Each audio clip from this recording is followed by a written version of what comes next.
Welcome to WorksheetCloud Grade 9 English. I am Mrs. Nortier and I'm going to be taking you for the lesson today. I hope that you are all doing well, that you've had a wonderful week and you're ready for a bit of a break with the weekend coming up. Just in case you're unsure or something is not quite clear to you for today's lesson, please do feel free to contact grade 9 at WorksheetCloud.com. Any queries will be seen to, any extra information that you require will be given, but hopefully everything is clear and simple today and that you're able to go on this poetic journey with me. So I'm sure that already gives you a bit of a hint. Today we are going to be doing a poem. Now, I've already done a poetry lesson with you. It was based on two poems, Rain in Summer and Hope is a Thing with Feathers. Today we're going to be looking at a more modern poem. In fact, these two pieces of work that I've combined for today's lesson, they've actually very, very recently come out. And it's actually not even poetry in the sense that you'll find it in an anthology. It started out as a person who just published on a blog about the current circumstances, and both poems have gone viral. So I think that's a lesson for all of us, that we need to remember poetry today is not the same as it was hundreds of years ago. You really can put thoughts to paper and publish it, and who knows, it might actually do really well. So poetry is not this archaic olden day thing where you need to write down, look for perfect structure and rhyme. You can type your thoughts, put your processes together, and who knows, maybe you create something amazing that the whole world will be talking about. Okay, so what I've done is I've got two videos, or I've inserted two videos. The first one deals with the first poem we're looking at. The second video deals with the second poem we're looking at. So just for starters, I'd like you to watch the videos. Then I'll introduce the authors or the poets to you, and then we'll look a little bit closer at the wording behind the poems. Also, these videos have been created using music and different forms of speaking for the poetry to come through, so it's not the actual poet reading the poems.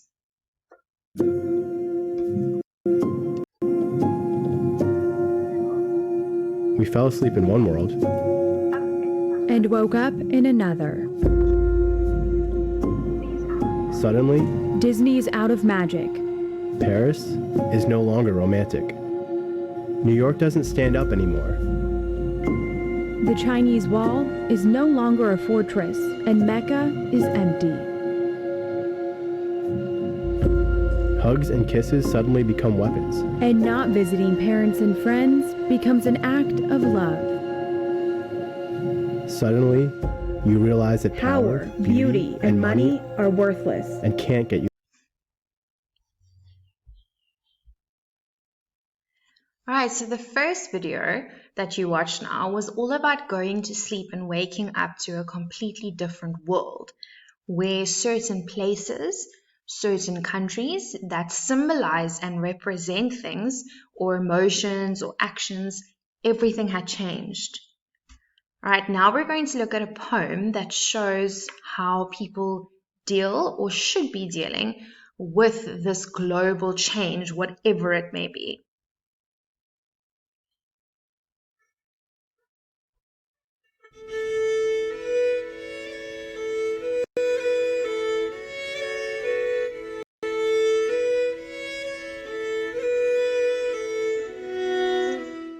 And the people stayed home and read books and listened and rested and exercised and made art and played games and learned new ways of being and were still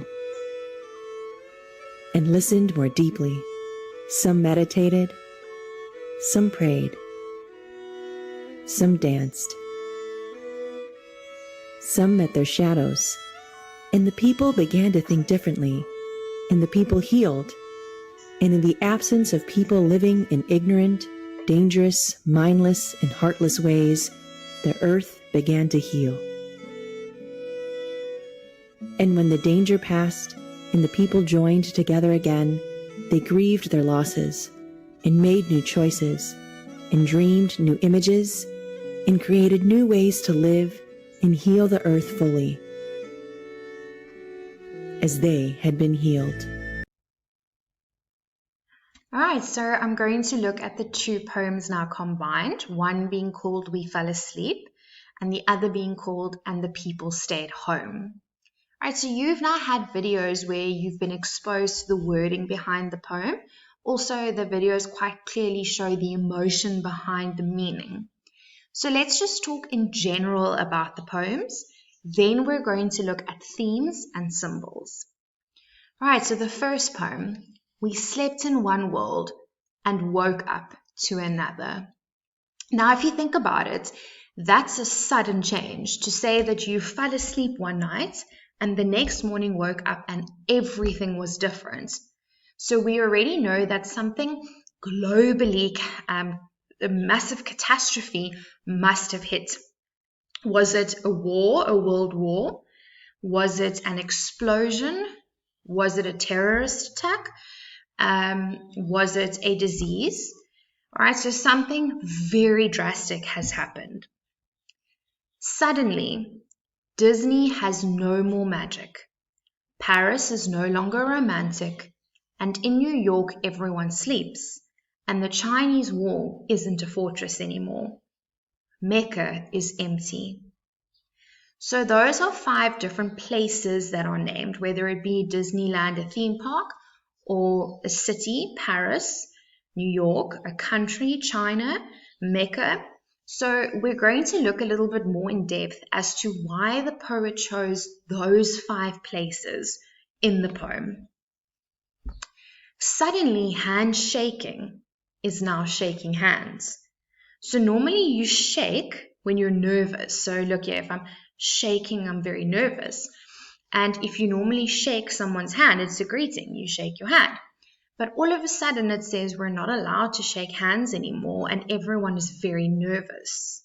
So this could maybe then be a disease. Suddenly hugs and kisses become weapons and not visiting parents and grandparents becomes an act of love. Now this poem is written out of the horror of COVID-19, but it could be any global catastrophe.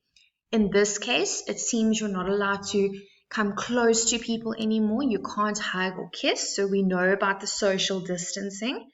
We also know that older people are seen as more vulnerable. So not seeing them or exposing them to any virus or any germs is the way to look after them. Suddenly we realized that power is not that valuable and money is not that powerful.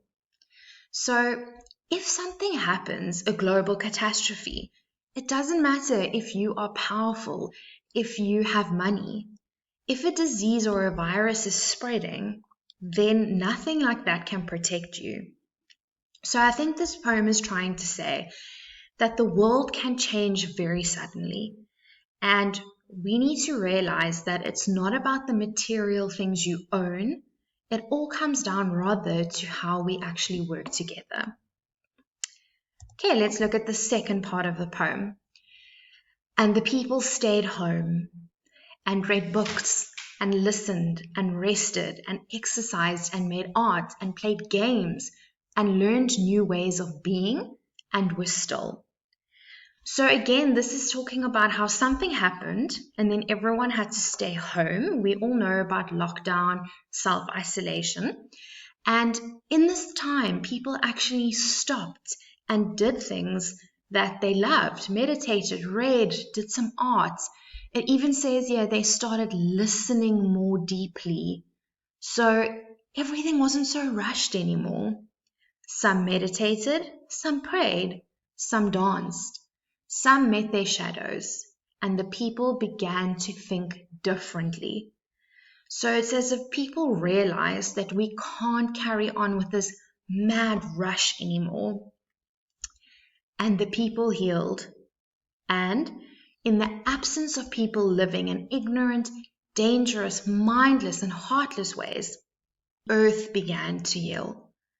So this is also very much this poem. It's concentrating on nature and how we are destroying the world because we just keep working, setting up factories, eating takeaways. We're not actually looking at how we're protecting our environments. And when the danger passed, whatever this danger might be, in this case, a virus, and the people joined together again, they grieved their losses and they made new choices and new images and created ways to live, heal the earth fully as they had been healed. Right, so this poem is telling us we need to make a drastic change if we want to heal the world, if we want to fix all the damage. We cannot just go on like normal. So I'm sure you've already heard this a lot, but there has to be a new normal. Right, so the two poets or the two writers to which these adapted versions can be accredited to, the first one, Harun Rashid, and then Kitty O'Meara. So those are the two, and I'm calling them poets because they wrote poems. But like I said, they took inspiration from what was happening around them, and they decided to put pen to paper. And it's not to say they have years of writing training. It was their personal thoughts that came out, and everyone has connected so deeply to this. So you really can express yourself in art and writing, and who knows, maybe someone else finds it just as relatable. Okay, let's look at some themes from the poems together. Now, a theme means a message. So if you're ever asked for a theme behind a poem, it means that you have to try and come to a conclusion of what the poet is telling you. Okay, so those lists or those listed themes, let me go back and show you. These are the 6 that we're going to look at now. Okay, the first one. The world can change suddenly, right? So this is what the poems are trying to tell us, that, we have to understand that with one quick decision, with one quick happening or occurrence, everything can change. That also makes you realize that you have to really live in the moment and you have to appreciate what you have. So the world can change because of war, maybe an explosion or a terrorist attack, or in this case, a virus that has us all now completely readjusting our lives. The next theme that both poems try to get across is that we need to protect the vulnerable people in society. So I think we need to stop being so selfish, and we need to remember it's our duty to look after those who cannot always look after themselves or who are most affected. In this case, in the poem, it talks about older people, it talks about those who are sick or ill. Even we have to make sure that we're keeping these people safe. It's not just about saving ourselves, it's about we all need to work together. Right, another theme that comes from this poem, or a message, is that we need to take care of the environment. I mean, this you should know because you've heard about it so much. And you know what makes me feel so proud of your generation? You guys are called Generation Z. It makes me proud to hear that a lot of surveys and statistics show that you guys are the generation that really is trying to make an environmental change. Even just cutting out the plastic straws, any little thing like that. I'm really proud that you guys are the ones that I'm hearing are making these changes. I'm sure you know Greta Thunberg. She's been very vocal, a young girl, very vocal about environmental change. And it is good to see that these things are happening. Okay, another theme that comes through, we need to slow down. A lot of our lives are so fast-paced, so full of stress, and it actually is breaking down our mental and physical state. So we need to realize that the most important thing is to enjoy life and to actually be able to relax. So the poems are both saying, especially that second one, we need to find ways to slow down. In this picture, you can see someone is meditating or simply just enjoying the beautiful view. All right, we need to unite globally. Remember, like I said, this isn't about you or me or one person. If we want to make any rapid changes and any beneficial changes, we need the whole world to come together. And it can't be a place where we're so caught up in politics and corruption and money and greed, because that's never going to help us. So we all need to learn to work together. Right, this is a big one. Ties in with what I said for the previous theme. We have to stop chasing money and power. We've been brought up almost in a society where the richer you are, the more followers you have on Instagram, the more important you are. And something like a world war or a global virus clearly shows us that none of that matters. We have to start understanding that life is not about material possessions. That's the only way we're actually going to set ourselves free from the corruption in society. Right, now we're going to look at symbols. A symbol means that one thing is taken, like my phone. This is just a phone, but it is a symbol of communication. So a symbol is when you take an object, a place, a person, but they start symbolizing something much bigger. A phone symbolizing communication. A mask symbolizing safety. Right, so that's what a symbol is. Now, the first poet used countries or cities or places as his symbols. And the very first symbol he gave us was Disneyland. And Disneyland is a symbol for magic, imagination, and fun. And here he was trying to say that things have gone so badly that we're losing that element of magic and fantasy to our lives. He then used Paris, the city of love. And he was saying that we need to realize that emotional relationships and connections are far superior to anything else. We need to remember that love for everyone. New York, in his poem, he says it's weird because New York is sleeping. No one's getting up anymore. Now, if you've been lucky enough to been to New York, you'll know it is busy all the time. There are just people everywhere. And here the poet is also saying, if something happens, even someplace like New York, where there are people constantly, they will realize there is a need to slow down. China, he used the Great Wall of China. Now have a look at this picture. You can see the wall is, it's so big or so vast. And the wall was first built, the Great Wall of China, as a fortress. So, and it's obviously got that connotation of strength and protection. And here he is saying that even something like this cannot protect us against, let's say, a virus or an explosion. So it's sad to think that we're not protecting ourselves and protecting those around us anymore. Mecca. Mecca is a symbol for religion, and many people it's a pilgrimage to Mecca each year. And there are so many people that crowd Mecca to pay tribute to their religion.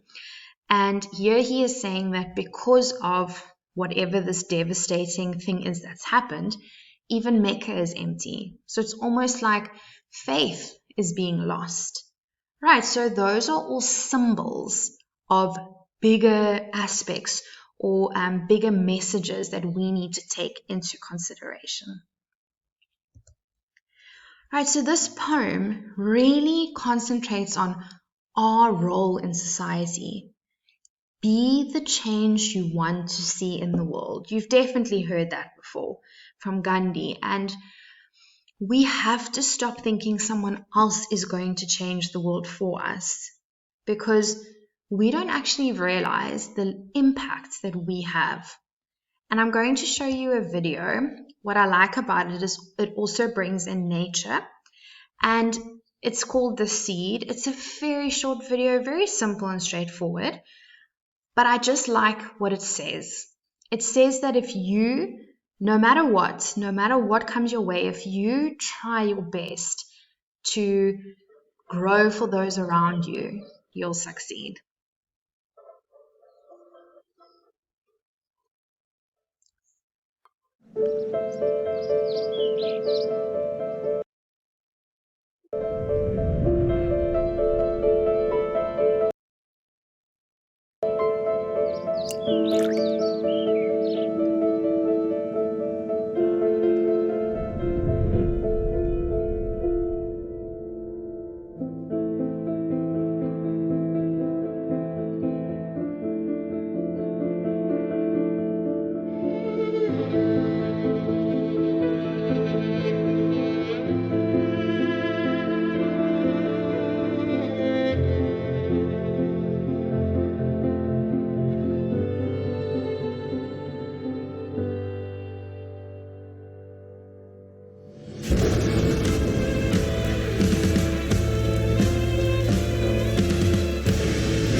Okay, grade 9. So there we see how the seed is actually almost a metaphor for us, for an individual, that if we brave whatever storm the world is throwing at us, who knows what it might be, a battle, a war, a disease, but if we stick together and if we stand tall and do something about it, at the end, we are going to come back stronger, and we're going to come back with a stronger world.